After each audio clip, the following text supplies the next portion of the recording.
So, sa mga nagtatanong po kung saan ko tinatabi ang aking mga Christmas decor after Christmas, ito po siya. So, this is storage box is Samla from IKEA. Ayan, malaki ho itong aking kinuha para magkasya kasi by sizes ho siya eh. The biggest yung aking kinuha sa magkakasya lahat yung aking mga Christmas decor. Then, maganda siya kasi stackable, so hindi siya kumakain ng maraming space once na inilagay ko siya sa aming storage room. So, yan lang ang space makakain niya doon, di ba? Kasi stackable siya.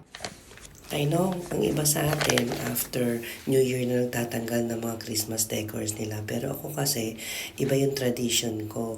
Gusto ko, when it comes to New Year na, refresh na yung bahay, okay na bago ng lahat, iba na yung aura niya.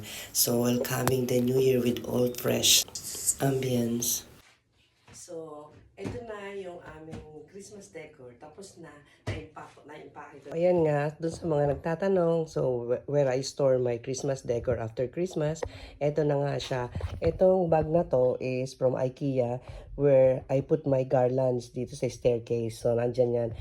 Parang titingnan nyo nga, dalawang box na malaki, super dami ng aking Christmas decor.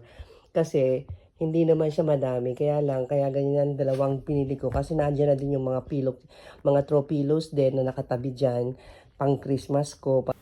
Iba talaga yung convenience ng may storage box ka para sa mga Christmas decor mo. Kasi for next year, handa ka na kaagad, diba? So, thank you for watching.